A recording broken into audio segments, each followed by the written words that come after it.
in hopes of preventing another attack and capturing the monster. Being in somewhat a state of shock, I mentioned my taxes had been in the kitchen where the monster had spent a lot of his time. An officer graciously picked them up and guaranteed me he would personally mail them. With as much that had happened to me, I felt compassion for him, for his dedication and desire to protect people's lives. I often wondered if he still thinks of that day, and if he is listening, thank you. Although with so many others, I was ecstatic when I received word that DeAngelo had been arrested. But with the arrest, my mind started running in many directions.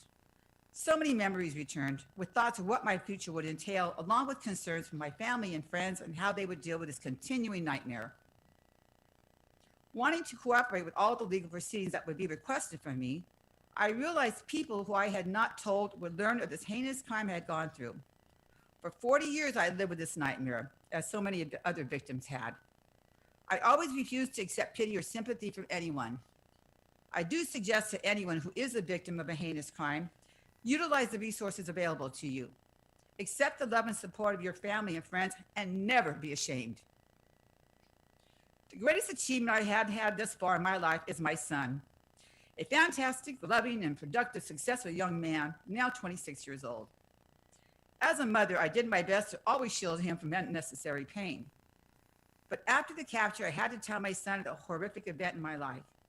I listened to his rightful rage, and then all his understanding and support I needed followed. Thank you, son. Not only did the monster inflict hurt and pain on me, but he did it to all I loved 40 years ago and still to this day.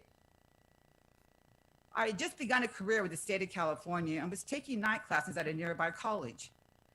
After the attack, I took some time off from work but never returned to school. I often wondered what my life could have been if not for the monster's actions. I always believed, don't dwell on the past, just move forward, and I did. I took all those negatives and tried to turn them into positives as best I could throughout my life. I was asked how I felt about his pleas to the crimes he has been charged with. I think it is unfortunate that the prosecutors were not able to charge him with all the rape cases, but I understand that to move forward and lock him up brings some closure to the horrific crimes he committed, with assurances that he will never hurt anyone ever again. I think that rather than dragging out a death sentence case that many of the victims may not have lived long enough to see end, knowing he is sitting in a cell, taken out of society, never to see the light of day again, and paying for what he did to so many people is justice for me. Knowing because of his heinous crimes it helped change our justice system's process for rape victims, thank you to the district attorney's office and all the investigators and prosecutors whose diligent work made this day possible.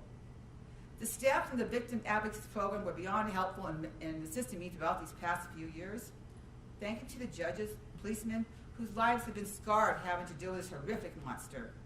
Last but not least, my old friends that supported me and all my new friends that have been here for me. Time to soldier on. Thank you. Thank you, ma'am. Anybody else wish to be heard as to that count? Give you a second to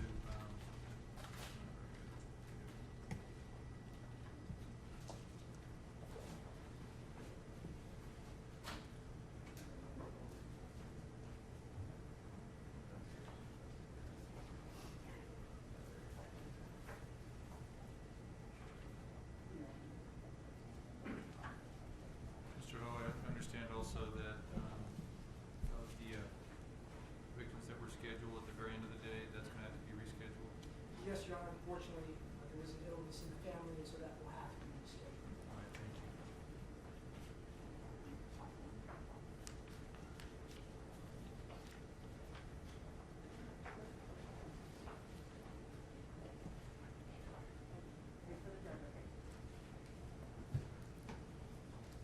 Ready to proceed? Yes. All right, thank you. This is count 18. Mr. DeAngelo entered a guilty plea to the charge of kidnapping with intent to commit robbery of Jane Doe number 5, having occurred on May 14, 1977. The County of Sacramento violation of Penal Code Section 209. In addition, defendant admitted to the following uncharged acts: rape of Jane Doe number 5, having occurred on May 14, 1977 in the County of Sacramento, violation of Penal Code Section 261, robbery of Jane Doe number 5 and John Doe number 4, having occurred on May 14th, 1977. County of Sacramento, a violation of Penal Code Section 211. Furthermore, false imprisonment of Jane Doe number 5 and John Doe number 4 having occurred on May 14th, 1977. In the County of Sacramento, a violation of Penal Code Section 236. Is there any victim or member of the victim's family that wish to be heard as to count 18 or any of the uncharged acts? Yes, I would. First of all, I want to thank Amy Holloway and Tin and my good friend Carol Daly that I consider rock stars today. My date is May 14th, 1977. I was new to California, 22, just married, in my first home with my new puppy and my husband next to me. I'm not that same person today. I forgive you. Kindness is not a sign, kindness is a sign of strength, not weakness. This is for me, not for you. My Lord and Savior taught me this. Your life, you have lived over 70 years carefree, and the victims and the survivors have had long-lasting scars. I've had 5 German Shepherds to try to feel safe, and I've never lived alone. Today is for my granddaughter, because I want to teach her to be brave and strong, and it's for my family and friends that have stood by me. I asked Carol to read a short, it's a message that my son gave me this necklace for Mother's Day, and I was afraid I'd cry if I read it. This is printed on the back of the necklace that her son gave her, and it says, "Always remember, you are braver than you believe, stronger than you seem, smarter than you think, and that you are loved more than you know." Thank you, ma'am.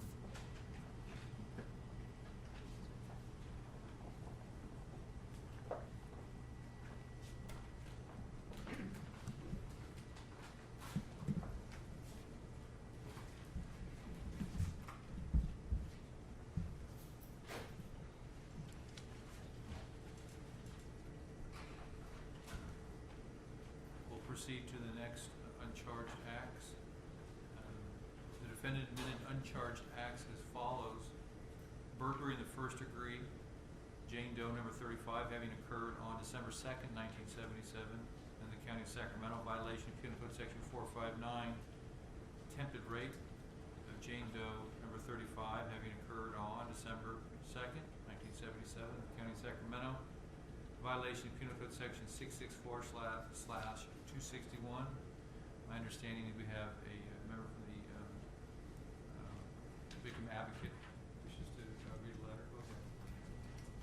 This is for Jane Doe number 35. As a Christian, I have forgiven you.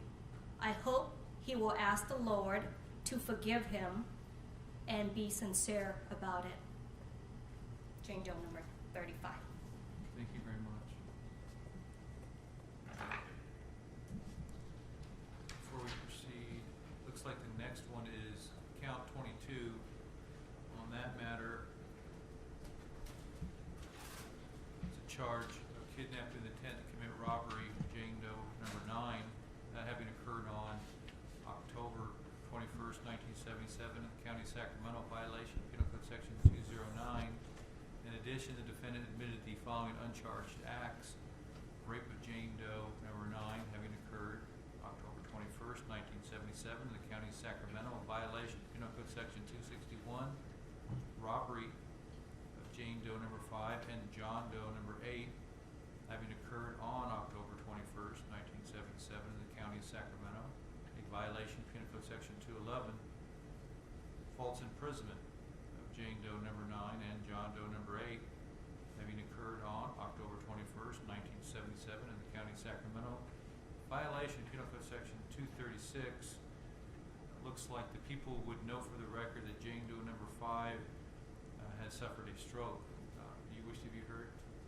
Yeah, the people would just note, Your Honor, that the victim's daughter in that particular uncharged case has submitted a written impact statement that is included in the defendant's file. All right, and are you asking me to read that or read that before sentencing? Read it before sentencing. proceed on to incident 48/49. Do we need to have the victim's brother? Yes. Very good, thank you.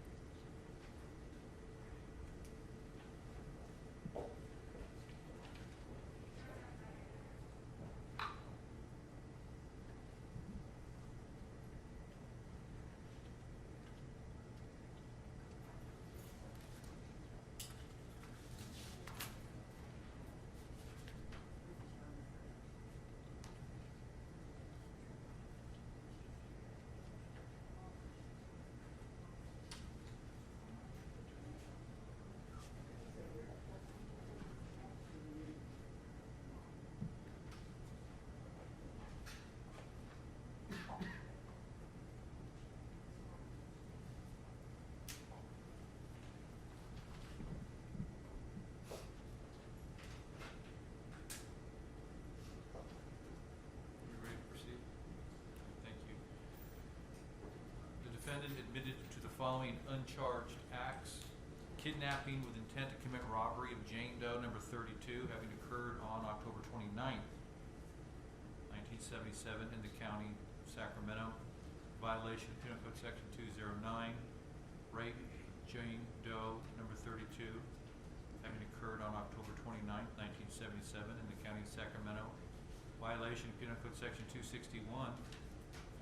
Robbery of Jane Doe, number 32, and John Doe, number 15, having occurred on October 29th, 1977 in the county of Sacramento. Violation of Penal Code Section 211. False imprisonment of Jane Doe, number 32, and John Doe, number 15, having occurred on October 29th, 1977 in the county of Sacramento. Violation of Penal Code Section 236. Is there any victim or member of victim's family that wish to be heard? Please.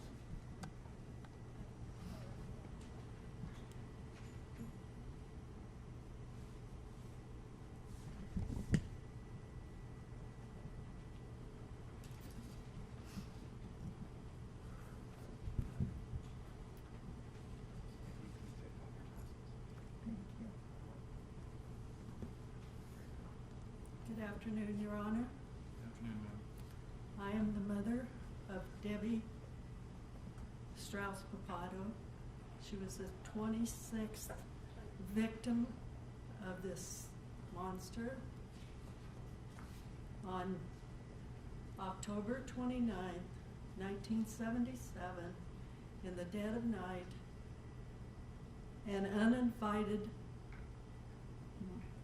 evil entered my daughter's home. He had his face covered. He had weapons.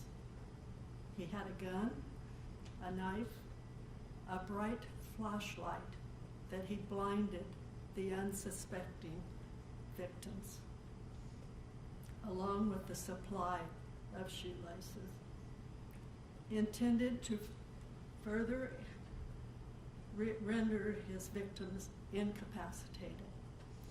He spent hours raining his terror through threats and unspeakable abuse.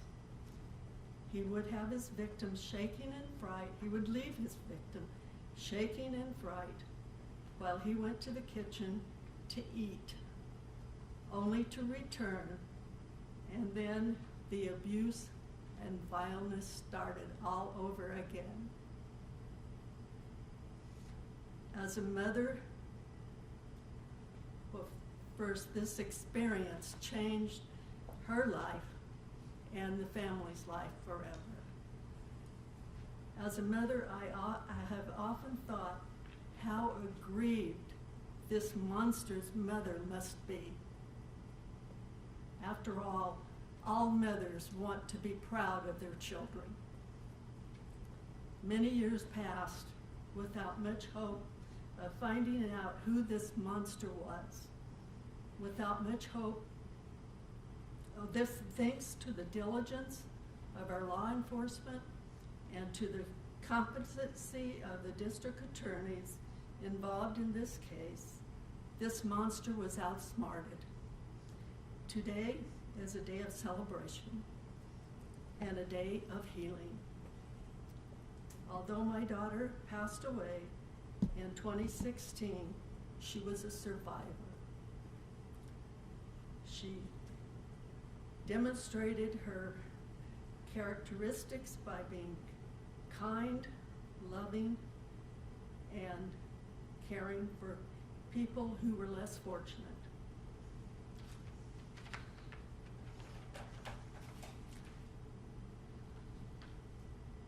Her children and grandchildren are left with the memory of a fair and just person. The legacy you leave for your children and your grandchildren is one of a serial murderer, a serial rapist, a serial thief, and a serial terrorist. Unlike your victims, whose pleas for their life were ignored, your plea was granted. How sad. You should be sent to the toughest prison in California. What a despicable piece of humanity you are. Today, Joseph DeAngelo, you have been defeated. I would like to thank Carol Daly for her compassion that she showed my daughter in all of the interviews. In a world my daughter no longer trusted, she felt comfort with Carol. I will be forever grateful. This is my beautiful daughter. Thank you, ma'am. Thank you.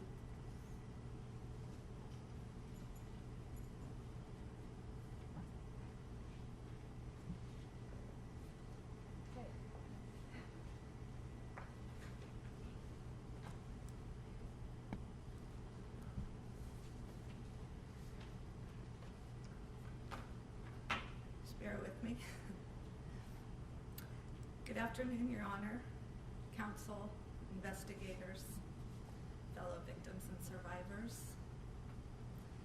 My name is Sandy James. I am the sister of Debbie Strauss Papato. Victim number 32.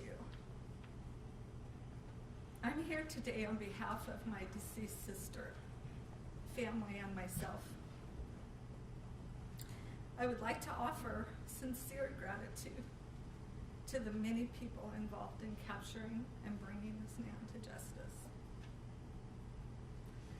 On May 7th, 2016, almost 2 years before Joseph DeAngelo was captured, my beautiful sister Debbie passed after a 10-month battle with cancer. It saddens me to my core that my sister was not here to witness DeAngelo's capture and incarceration.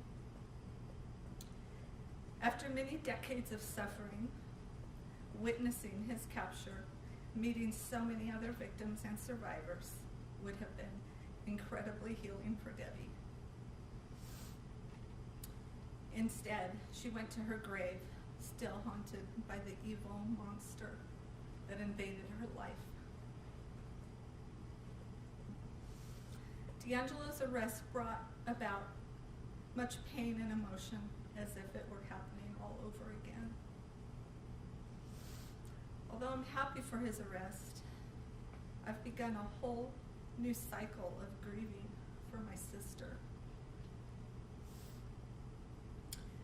This man, this evil monster, whose name we all now know, terrorized our community, causing fear and anxiety for years. I remember my father buying deadbolt locks for all the doors and windows and searching the street and around our home each night before bed. Windows were no longer open to allow the cool evening breezes in following long, hot days during summer months in Sacramento. I remember the EAR, East Area Rapists, volunteer vehicles, driving around our neighborhood as I walked home from school. While babysitting neighborhood children, every sound was amplified by the fear swirling through our community.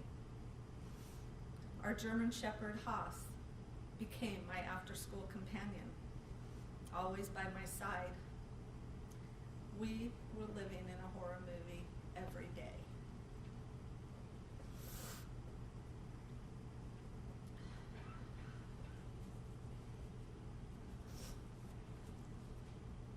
On October 29th, 1977, our horror movie became reality.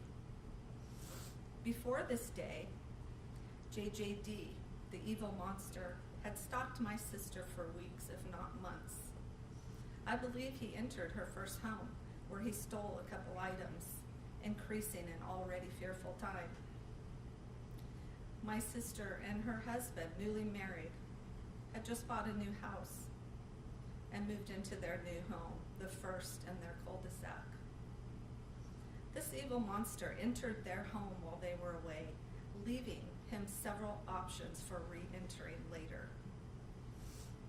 In the dark of the night, like the pathetic creep he is, JJD invaded my sister and her husband's home while they slept, blinding them with his flashlight and yelling at them. After bounding them, placing dishes on my brother-in-law's back, and moving my sister to another room, my sister was raped repeatedly, terrorized, and threatened for hours, 4 hours. At times, DeAngelo presented himself as the tough, evil monster, while in an instant, cowering, running through her home, yelling to his mommy he was sorry, and why was she, mommy, making him do this? DeAngelo ate, drank, and stole items, including Debbie's wedding ring and birthstone ring given to her by our parents.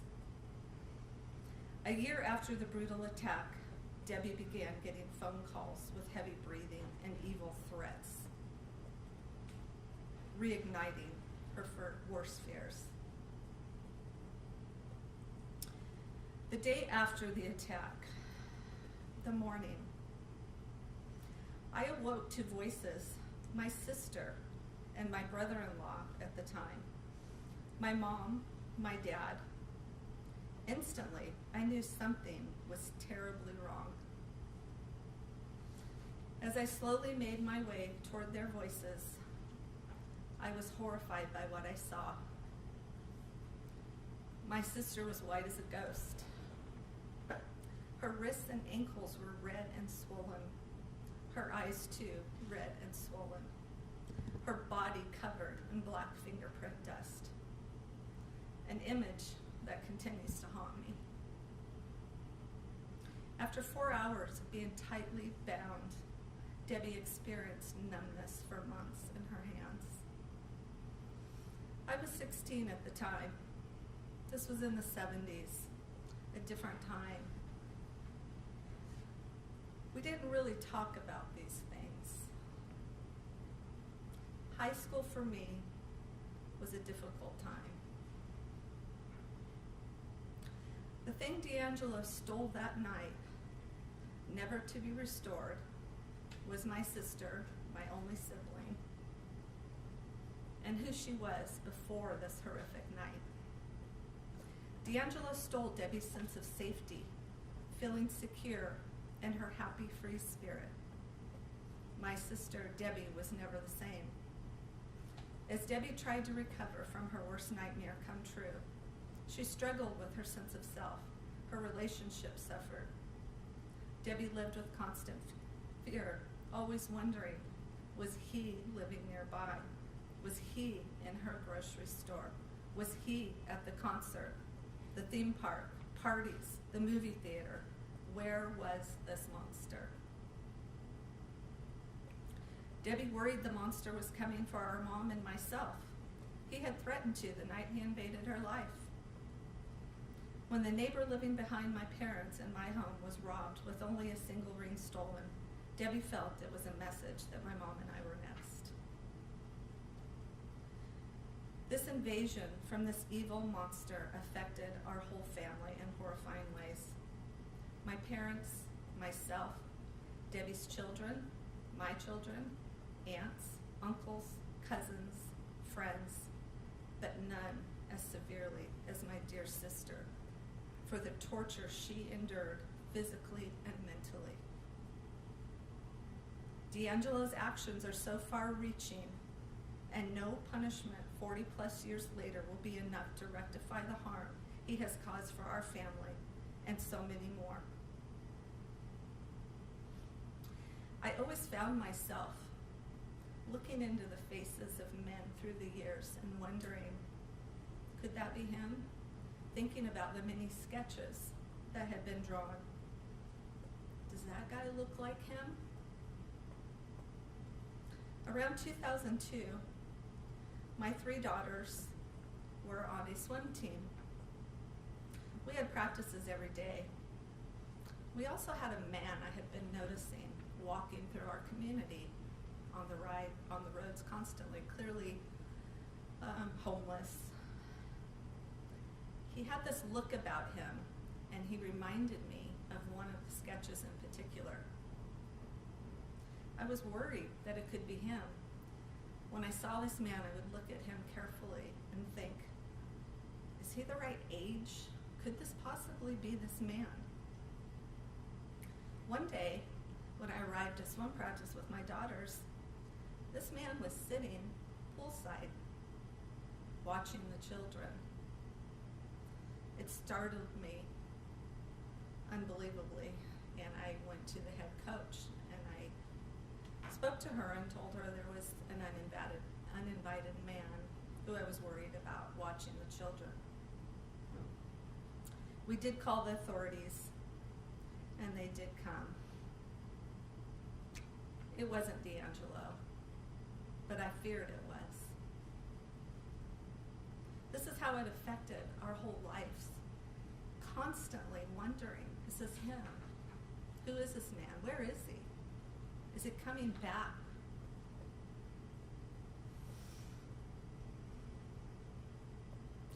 DeAngelo, okay, move on here. I hold you, JJD, it's hard to even say your name, responsible for my sister's untimely death. Debbie died of esophageal cancer, the center of your throat, your chest, where you stifle your voice and hold deep, dark worries.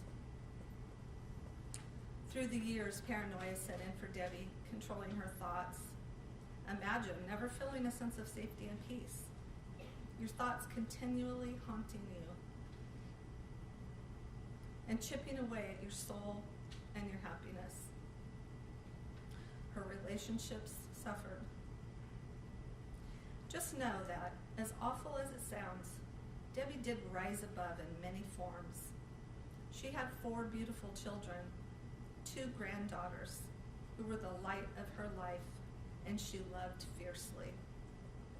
She had many dear friends. She held a job she loved. Our family had its struggles, but never stopped supporting or loving one another. Indelible emotional scars are what we have left. There are not enough ugly words to describe you, Joseph DeAngelo. I don't believe you have a soul, but if there is a sliver of one somewhere in there, I hope it pains you knowing your children, grandchildren, friends, if you had any, now know the evil monster you are and the betrayals you thrust upon their lives. Your family is also your victims. You are judged on earth, but more importantly, by God. I always knew you were a coward, but now the world knows what a truly pathetic coward you are. What made you think you had the right to implode so many lives because yours was filled with mommy issues, body images, a small penis, and a sad, pathetic existence? You are a coward with no soul, no human decency, true evil. Why did you commit these heinous crimes? How could you do these things? You took the sister I knew from me that night. I have also been broken through this nightmare. With time, I will heal. I will be okay. Debbie didn't get that chance. I believe in God and your sorry, pathetic self, JJD, will meet your judgment day soon. When you see a beautiful angel with wings helping to escort your evil self to the flames of hell, that's my sister. I know forgiveness is important to heal one's soul. Currently, I don't have anything close to forgiveness in my heart. Perhaps one day this will change. I asked the court to sentence this man harshly. He has already invoked 40+ years prison sentence to victims and families. Pelican Bay seems appropriate. JJD deserves the worst possible environment where he can live in fear as his victims did. And to my sister and my dad who passed 1 year before her, you can now rest in peace. We got him. This is her. Look at her face. Be a man. For once in your life, be a man. Look at her. It's okay. You'll see her with her wings soon. Thank you. Thank you, ma'am.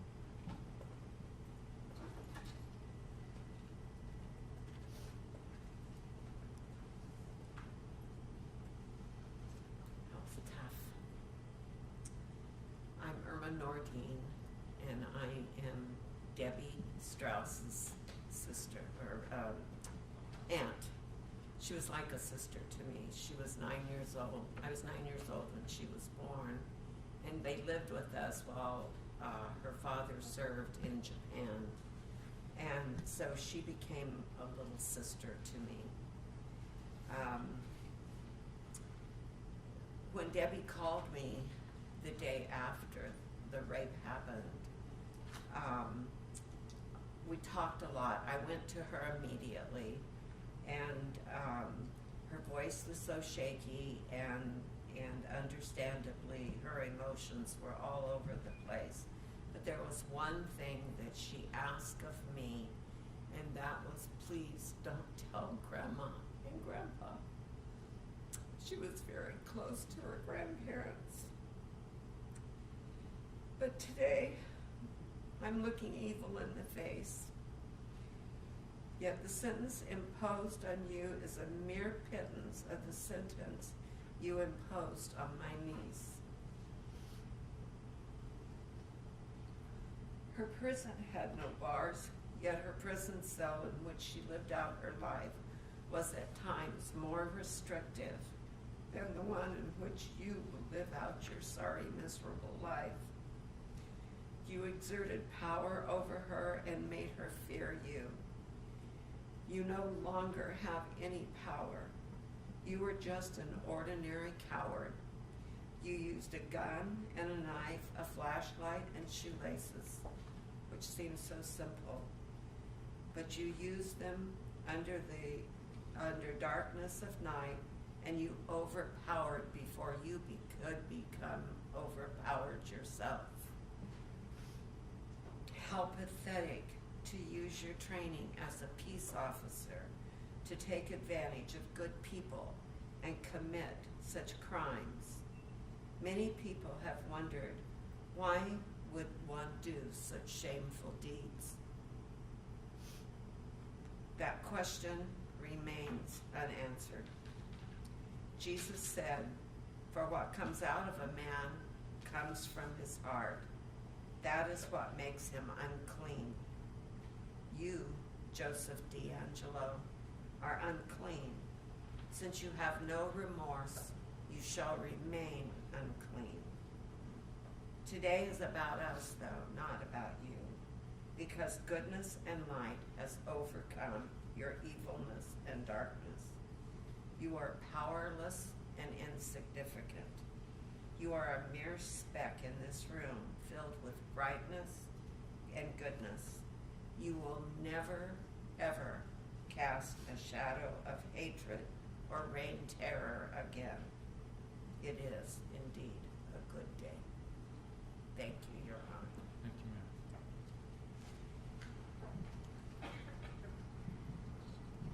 Your Honor, we need to pause for a moment to switch somebody up to the front row. Certainly, absolutely.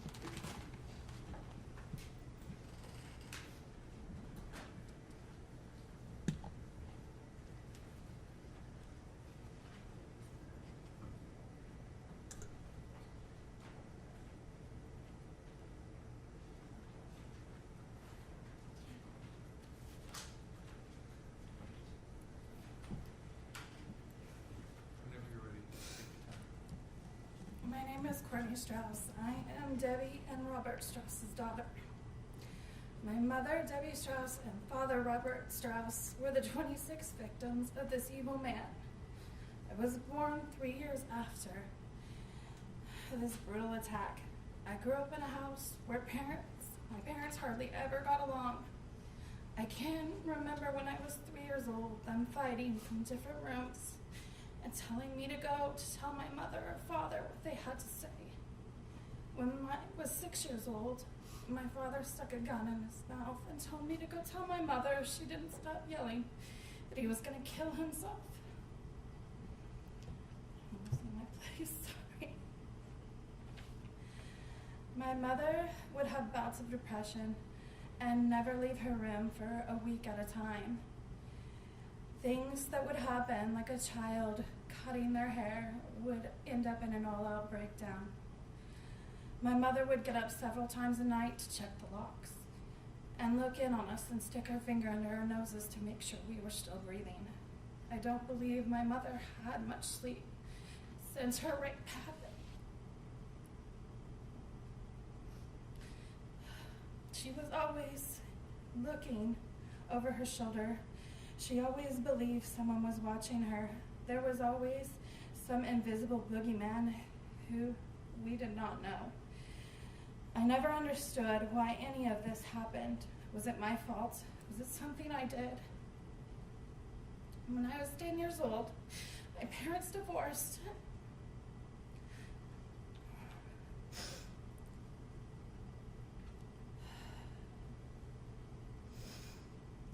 Both of them fell apart, but my mother especially. She was terrified of being home alone. There was always some noise she heard the night before and couldn't sleep, so I had to get up and take care of what needed to be taken care of.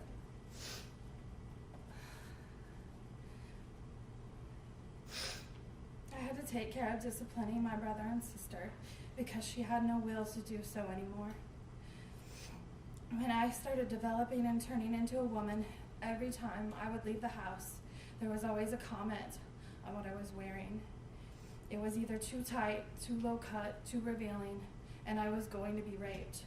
For someone who was 12 to hear no matter what they did or wore, they were going to be raped, it was hard to understand. My mother and I also had a very codependent relationship, and at a very young age, I understood that I had to protect her, that she was fragile and her feelings could change at a moment's notice. For 16 years of my life, I had no idea why my mother, or my father for that matter, were the way they were. When I was 16 years old, my mother sat me down and told me the story of the East Area rapist, something I had never heard before. I was astonished, emotional, and irrational. For a moment in my head, I even thought, is there a possibility he could be my father? Rational thinking, of course. There was no way, being that it was 3 years before I was born. My mother told me that day when he was caught, she was going to look him into the eyes and testify to what he had done to her, to my father, and to our family. Unfortunately, she did not get to see that day in court. She died the day before Mother's Day in 2016. My mother had to deal with many demons that you left behind but she was a survivor. She lived a full life. She had 4 children and a loving family and many friends. My aunts and grandma and I are here today to speak for her because we knew how important it was to her to have her voice heard. It is disgusting to me that this man got to live 40 years without punishment, watching his children grow, his grandchildren grow, and living a life. No matter how long his sentence may be, he won't serve that much. But it gives me a small sense of peace knowing that there's a special corner of hell that he will spend in eternity. Thank you, ma'am.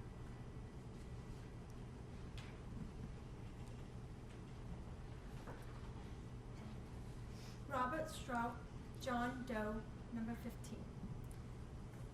Our lives were forever changed that night.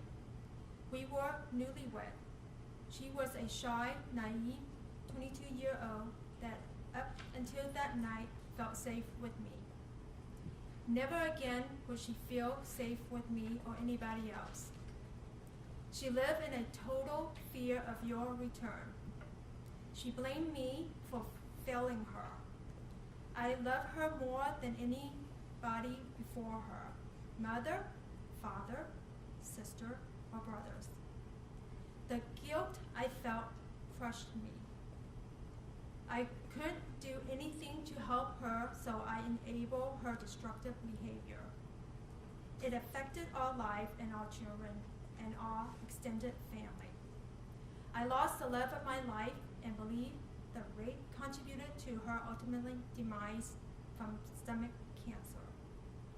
I hope you suffer every day until you die alone in prison. Thank you. Ms. Holiday, does that conclude victims as to that count? Yes, John. And is it true we have one final one today? Yes, we need a moment to transition. Very good, thank you.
This is count 21, charge of kidnapping with intent to commit robbery to Jane Doe, number 8, having occurred on October 1st, 1977, the County of Sacramento violation, Penal Code Section 209.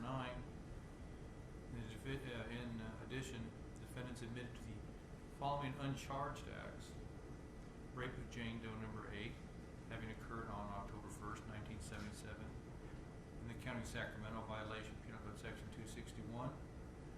Robbery of Jane Doe number 8 and John Doe number 7, having occurred on October 1st, 1977.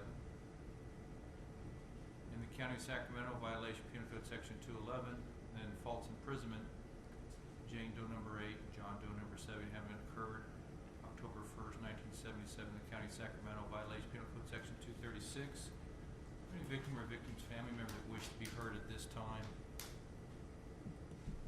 Yes, Your Honor. We're ready? I'm ready. One second, just as a bit of a reminder, everybody submitted written victim impact statements. You did not. There's no requirement to do so. I only bring that up so I can remind you that we have a court reporter, and I know you want every word of this to be accurate in the record, so just kind of be mindful of that when you're speaking so she can keep up with you. Okay. Otherwise, the floor is yours, sir. Okay. So, I want to start this off by saying I'm very appreciative of the opportunity to be here. And this is going to be all from my memory. And I want to say that I have the utmost respect for the court. And I also want to say that I have the utmost respect for law enforcement doing their job. You know, I know that they provide a lot of the freedoms that I have in society when they're honest and they do good work. When they're honest and they do good work. I appreciate that. This is going to be different because this case is different than the other cases. And I have a different point of view and perspective because I'm a male. And I am right smack dab, ground zero in the middle of the East Area rapists. I'm 21 years old at the time. I've been living in the neighborhood for 9 or 10 years. And apparently I walked a lot of the same ground as Mr. DeAngelo. And I want to say that Mr. DeAngelo, this is about me and him. He stalked me. This wasn't about my girlfriend. And by the way, I haven't announced myself. My name is Victor George Hayes, Joe. And my girlfriend's name is Rhonda Ortiz. Victor George Hayes. Rhonda Ortiz. Not Jane Doe, John Doe. So, I've come to know, after this man got caught, I've realized that my paths crossed with him a couple of times. Probably more. Only he knows that right now. So, I'm going to start off by letting you know how I know this man stalked me. So, in 1974, when I was 18 years old, I was working for the summer in Bucks Lake, California, Plumas County. And I did that every summer from the time I was 14 till I believe I was 22 years old. And the man that I worked for also caretaked the PG&E campground there. And he had a dude string. I started off as one of the young boys and eventually wound up being the, head wrangler, the oldest boy and young man there.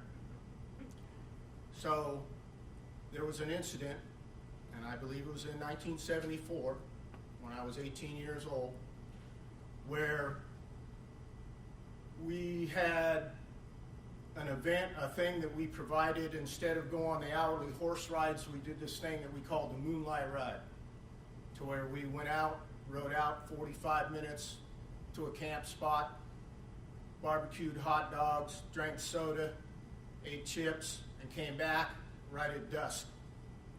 So one day we're getting ready to go do this, might have been the month of August, and my counterpart came over to me and he said, "See that guy over there? He's a sheriff." And I thought, okay, kind of looked at him. He had some clothes on, like a sheriff uniform, but no insignias. I thought that was kind of odd. And I'm thinking to myself, well, we got reserve deputy sheriffs in Plumas County, or we got sheriffs in Plumas County, maybe this is what he is. So I'm in the back. I'm not the lead, I'm in the back. He's in the back. 15 minutes into the ride, we're conversing and we're talking, and I remember asking him his name, and I remember that it was a common name. And I asked him, well, where are you a sheriff at? And he said some name of some little town, someplace, and I didn't recognize it. Kind of had a weird name, kind of. Exeter? And he said it was, I believe he said it was by Visalia. And I thought it odd, what's he doing in Plumas County with kind of mimicking a police officer? What's that all about? So we get to this spot where there's a creek that goes across the road, and the horses stop the water. He did something to the horse, pulled up and spurred it. At the same time, the horse threw his ass in a creek. 6, 7, 8 years of me doing this, I saw people fall off. I never saw anybody get bucked off. He was the only one. How about this? The name of the horse? This is the first of many things like this between me and him in this incident. The name of the horse was Snake.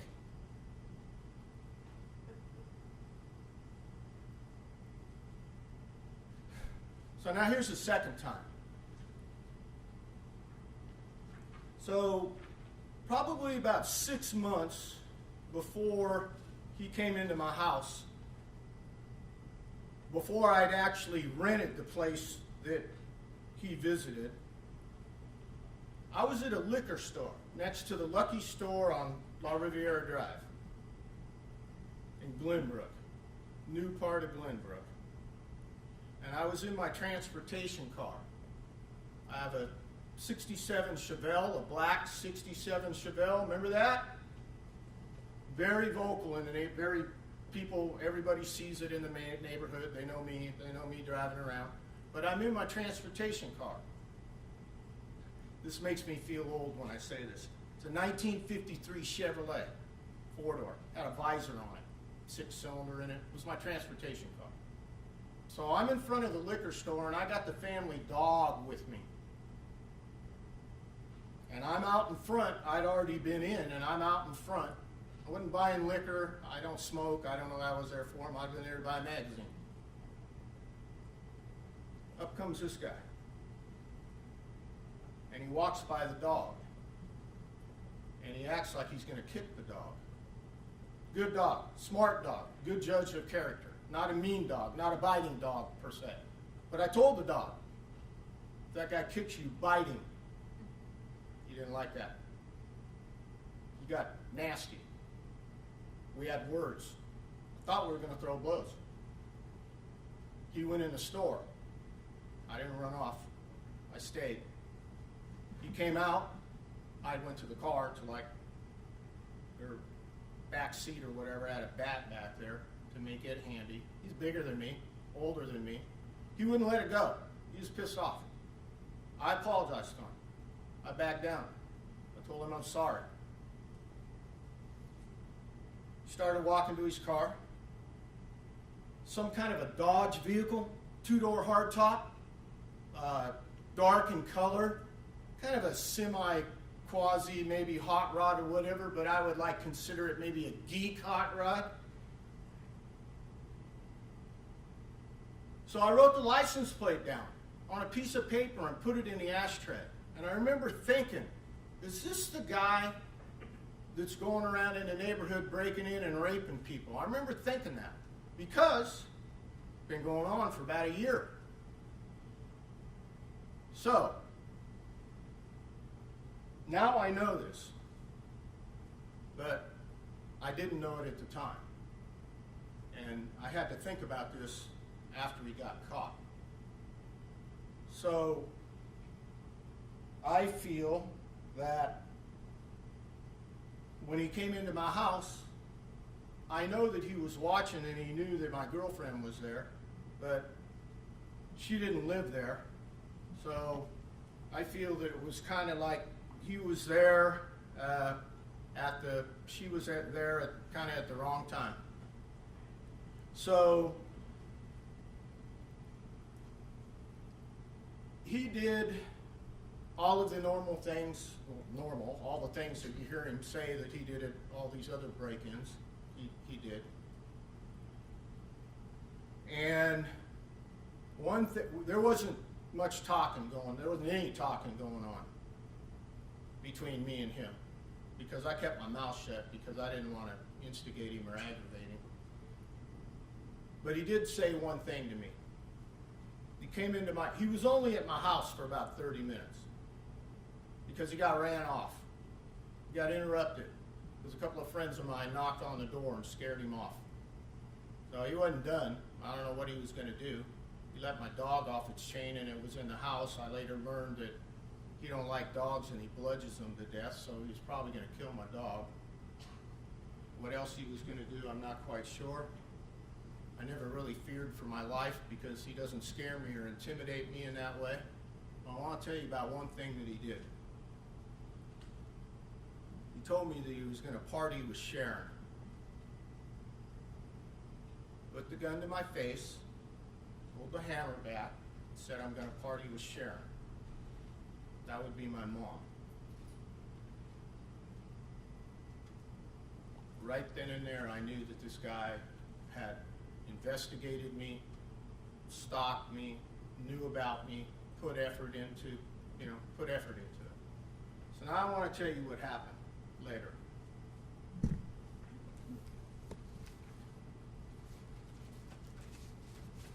I got this list here that I've kept for a long time from the Sacramento Bee. It chronologically talks about, his rapes. He's in my house on October 1st, 1977. So then he commits a rape on October 21st, of which you guys just talked about, I believe. Maybe October 29th he commits a rape, not maybe he does. Now on November 10th he commits a rape on La Riviera Drive. Let me tell you about that. So that's 40 days after he's at my house and he threatens to rape my mom. My parents live in a house off of La Riviera Drive, 149 Water Glen Circle. Backyard backs right up, single-story home, backyard backs right up to the levee, go through the gate, go down to the American River Parkway, go over the top of the levee. If you go west, about 2,000 yards down that levee, you're where this rape occurred, at Margaret Wardlow's house. She's 13 years old. Now I ask you, he did that crime to her. Do you think he really went out looking to violate a 13-year-old that night?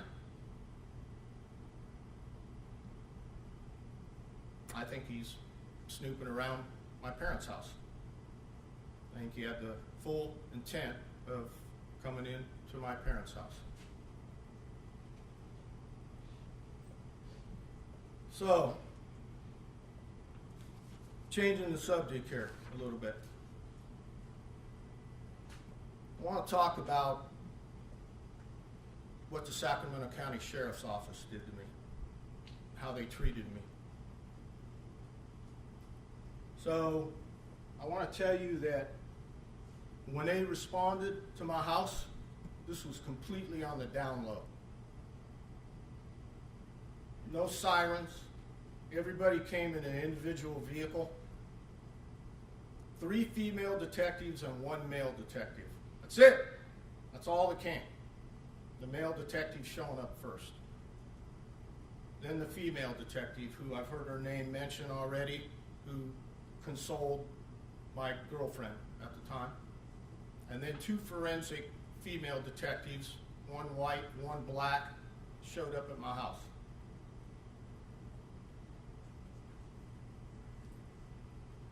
The detective's taking me outside to the car to talk to me.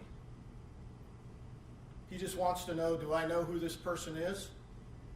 He wants a physical description. He wants a description of the weapon. And when I tell him I don't know right off the bat who this individual is, that's pretty much, oh, he asked me one other question. He did ask me one other question. Have you had any kind of involvement with a police officer lately? He did ask me that, but it just kind of went like this. Because my head's kind of spinning and all this is going on. So 2 times to the car. Second time in the car, out of the car, back in the house. The 2 female detectives are in my kitchen doing their fingerprinting.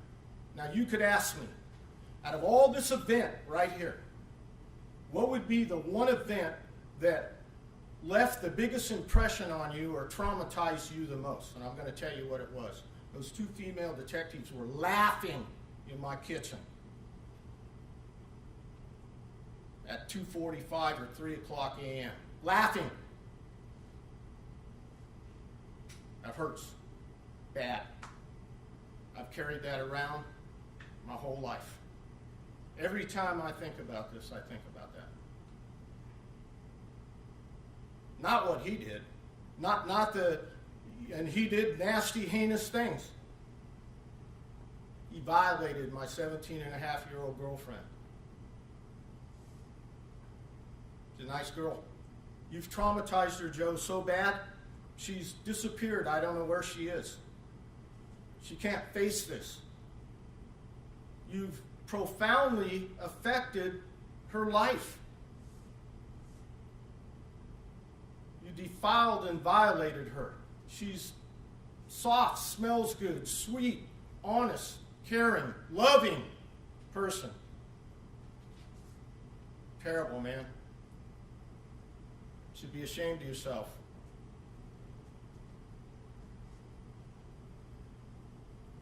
So now there's more.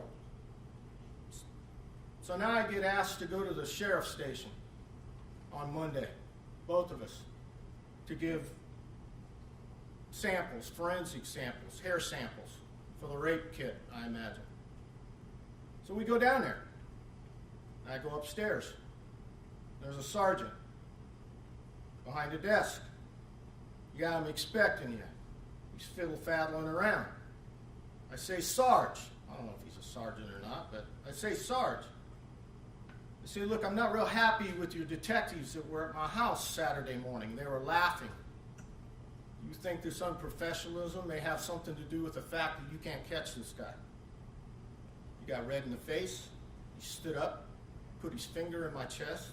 He said, listen, you SOB, you'll knock that shh off or I'll put you in jail. Right in front of my girlfriend, who 48 hours earlier, got raped by this creep. I'm going, what did I do? Why am I the villain here? What the heck is going on here? So we went to the bathroom, came back. I said, Sarge, how do I get a copy of the police report? And he told me, you'll wait, those things take 14 to 20 days. When the time comes, you can pay your $17 like everybody else and get a copy. That was it. 43 years, or 41 years. No one ever wanted to talk to me. Nobody talked to me about that. 3 weeks later, I went down to the police station to get a copy of the police report. They wouldn't give it to me. Never got a copy of the police report till a year ago. We're going to talk about that in a minute.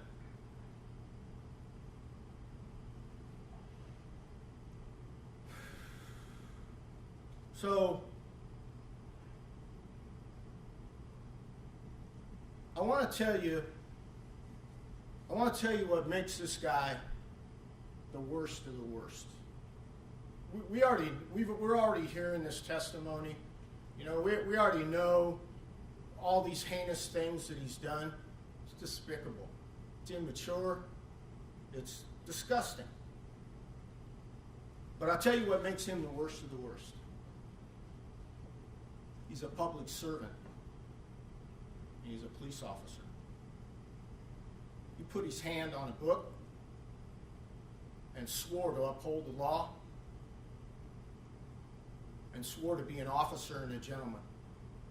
Each and every sheriff and police officer nationwide ought to be enraged by this guy for, what's the word? Defecating on the honor. It's disgusting.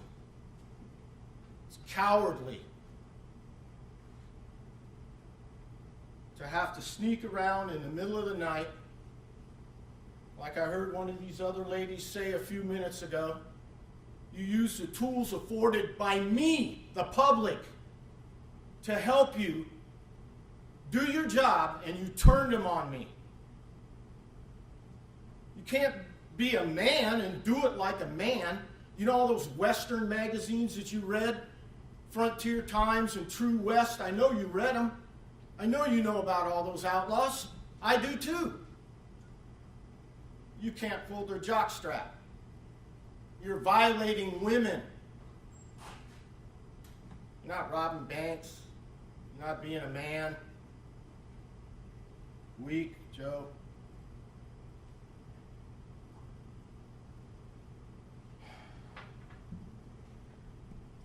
So here's the deal. Straight up. This guy was working when he came to my house. Can I show you some paperwork I have, Your Honor? Written by Mr. DeAngelo? It's up to you if you want to submit some paperwork.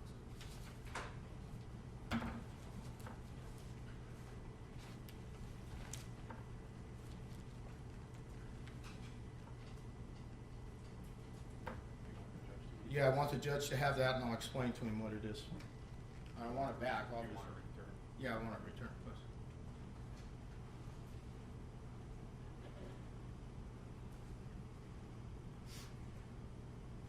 So what you're looking at is you're looking at a copy of the police report. Front page, copy of the police report. Okay? That has a date and a time that the guy's in my house. Front page. With a receipt from where I got it, from the Auburn City Police Department. We're going to talk about that in a minute also. So then, you'll look and you'll see that the next is a work report that he did that has the date and time Friday night before he came to my house. He's at work. And now you'll turn the page and you'll see the report that he wrote, that on the day that he committed the crime against me and my girlfriend, he's at work. At work!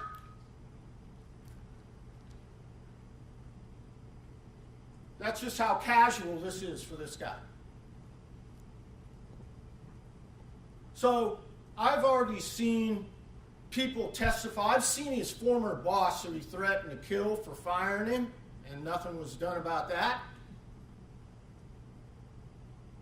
You know, I've seen that man explain that Mr. DeAngelo likes to work, wants to work overtime, and is familiar with working all different kinds of shifts.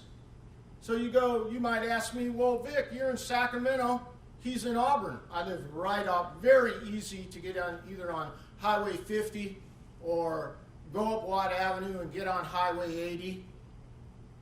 Really easy for this man to run some kind of work-related errand and stop by Vic's house. Weapon looks like a service revolver. Flashlight looks like, work flashlight. And he's got trousers on that look like they could be work trousers. The two individuals that knocked on my door that wanted to come in at 2:30 in the morning and scared him off, each told me individually, apart from themselves, after this incident, that he went over the back fence and was seen by someone on a road, on a street behind my house. They saw him leaving the scene, going in the direction that these two people told me there's a church off the La Riviera Drive with a parking lot. They saw a car parked in the parking lot that looked like a patrol car. And it wasn't a Sac County patrol car. This guy drove an issued vehicle, I think, down to my neighborhood and committed this crime.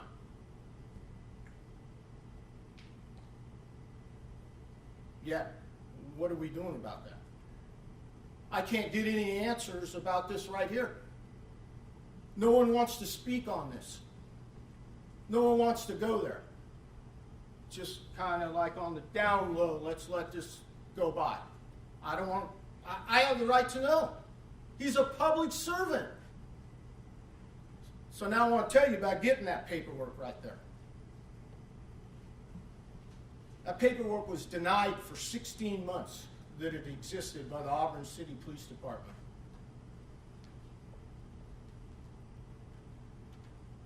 That's Freedom of Information Act. He's a public employee. Did I tell you that? So, there's a person in this room that showed compassion for me and worked with me and has the knowledge and started looking into this. And I'm told that it was only under the threat of attorneys being involved made them give it up. Now, what are they hiding? I believe, Your Honor, they broke the law. And I also believe, Your Honor, that my rights are not being fully, I'm not being fully represented here. That's very frustrating and irritating to me in light of what's going on in society right now. That we all need to be treated equal. I don't think I'm being treated equal.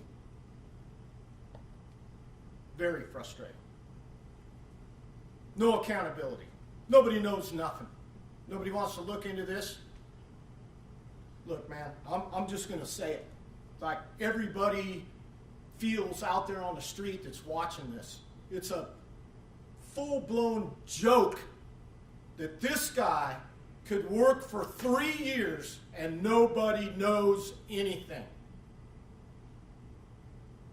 Our police department's paramilitary. Doesn't that mean that they're like modeled after, after the military, right? So I've read before, not many times, but a few times, about an officer retiring from the military and he's getting benefits. He's a lieutenant, colonel, a general. And later on, something becomes known that was bad and wrong, and he gets disciplined for it, and he gets busted in rank, and he loses some of his retirement. How can a chief of police say he doesn't know nothing and there's no penalty? How can his employer not be held responsible for him, for what he did to me and what he did to all these people? He's a public servant. I'm paying for it. I being the public. He's using training and tools that he was afforded by John Q. Public to violate me, and no one is being held responsible for that. That's wrong.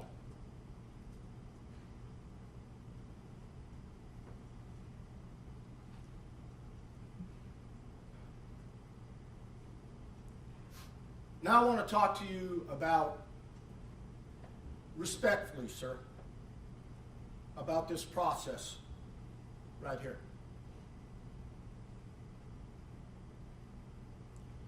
People can explain why things are the way they are. People can make excuses for why things are the way they are. But once again, you have no accountability here. This man, criminal career, with all due respect to the people that he murdered in Southern California, if you looked at his criminal career on a whole, he's the East Area rapist. And he's not convicted of one rape. And make no mistake about it, sir, I admit is not a conviction. Matter of fact, I think it's disrespectful to the court. So here I sit here, stand here. I'm a law-abiding guy.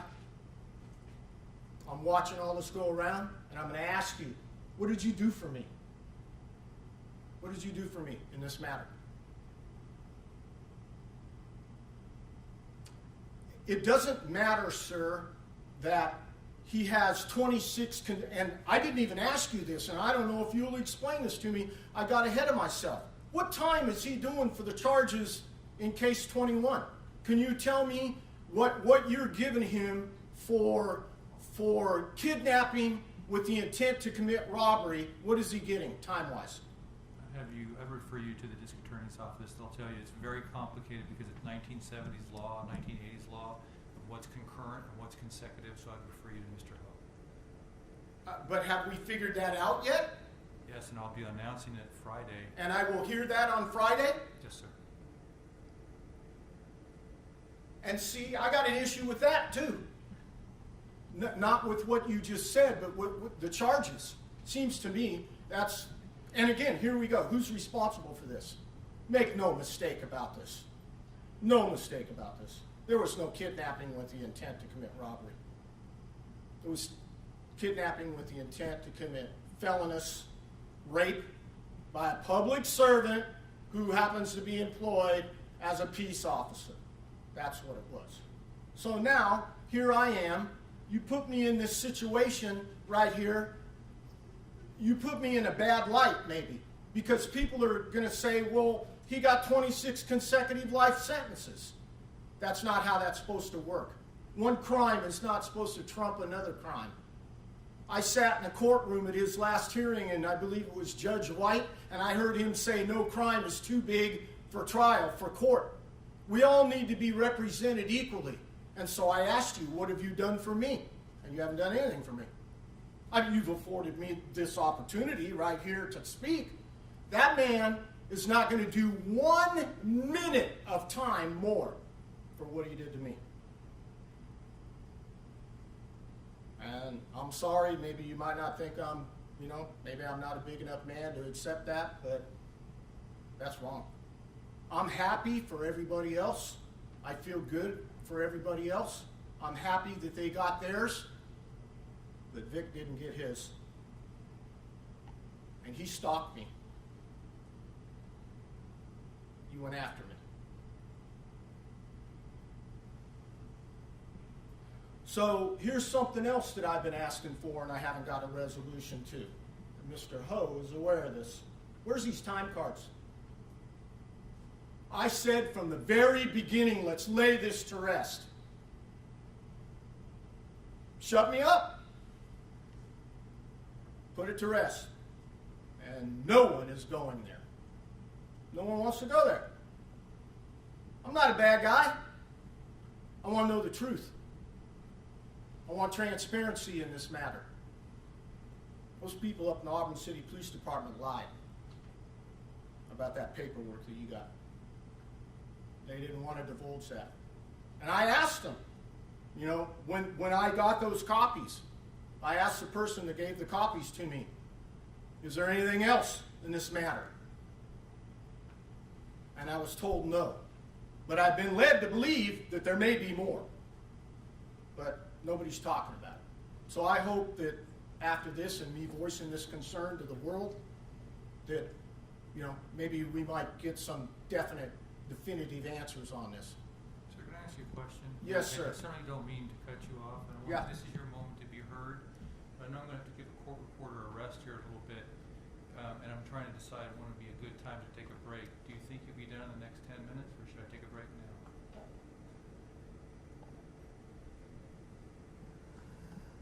It says it's more for her than for us. Wow, man.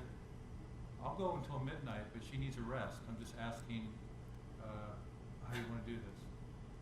I think you're subtly telling me to wrap it up is what you're trying to tell me to do. So let's see what I got. What did I miss here?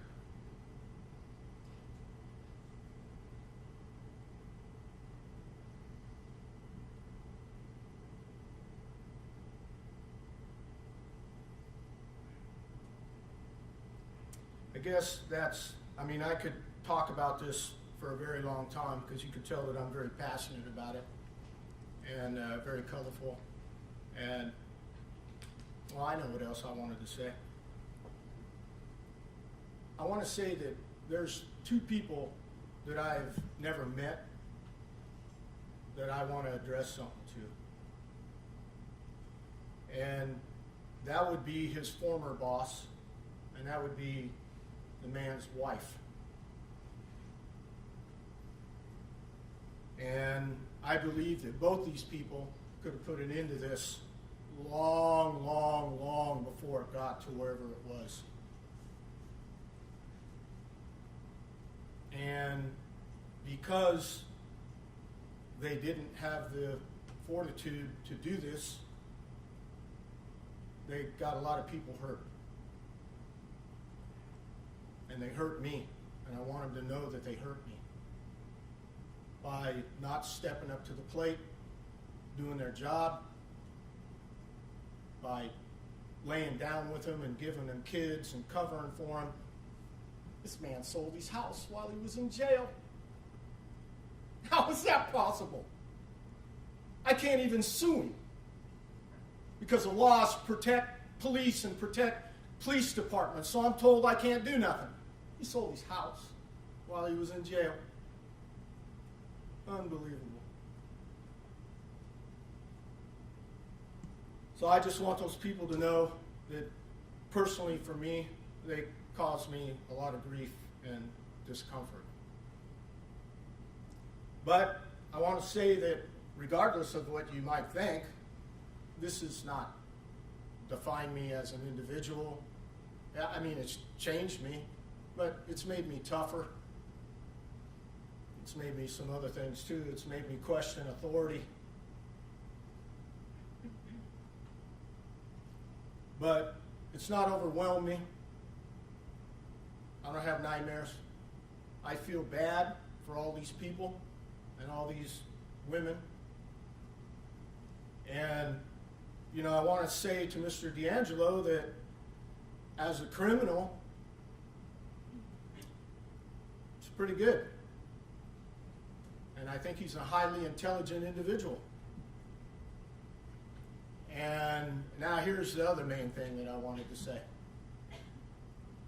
I truly believe that this man has something in his pocket, knowledge or something in his pocket that allowed him to elude capture for so much time. I don't know exactly what that is, but I just know the nature of men and people, and I think that without that confidence that he wasn't going to get caught, and I think it's more than braggadocious, you know, arrogant ego, that he couldn't have had a second life and did what he did and live in our society without looking over his shoulder all the time. He's not a drug addict, he's not an alcoholic, I understand. He just had a completely another life, and no one could have the average individual. You know, he's not Satan, and he's not Christ. He's a human being. He has some qualities that allow him to do some stuff. Maybe he's tough under fire and pressure. Like I said, I know he's intelligent, but he's one sick individual. He's one really, really flawed individual. And I heard one of the other ladies, you know, berating him, and I have to concur that he's just straight up a coward. That's just all he is. I mean, to sneak around in the middle of the night, I mean, if he wasn't a coward, maybe we should have thrown blows in front of the liquor store. You know, look, I got a movement out of you. Maybe we should have done that.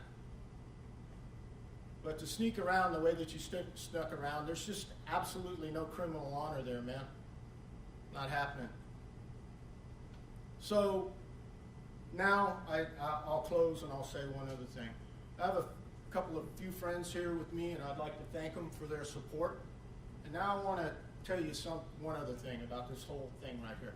This has been one journey of some pretty odd things about the way that business gets done. And whether he likes it or not, Mr. Ho has not been very informative to me in this matter. This whole matter, I've been treated like an unwanted witness. Okay, it's all about the women, but we don't want to know anything what Vic had to say or what Vic wants to do, or answer my questions. So I've been very frustrated with that. But here's the weirdness of all of this. You would think the prosecution would want to provide that for me. Didn't happen. But there's a lady sitting right here on his defense team that reached out to me, that has shown herself to be kind and compassionate and caring in this whole matter right here. And I would like to thank her, Alice, for doing that. You're a good person, and I appreciate that, and it was much needed. So I guess since we're putting this to close, that'll be the end of it. But I'd like to tell Mr. DeAngelo that they're making me go, Joe, and I got a roast in the oven that I got to go attend to. Victor, I want So you to that's know it. I heard you, every word you said, and I see you. All right? I want Your you to- Honor, I know that I get elevated a little bit. I'm trying to get my point across. I appreciate everything that you're doing, okay? And I wanted to tell you that in some regard, I kind of feel sorry for you that you have to go through all this because you're getting the brunt of this and you don't have anything to do with it, you know what I mean? And so you're earning your money here for sure. And I want to tell you that I recognize that, okay? Thank you, sir. Okay. We done? We're done if we're done. Thank you, sir. All right, ladies and gentlemen, I think that concludes today. We're going to reconvene tomorrow morning, 9 o'clock, and we'll hear additional survivor statements. We're in recess.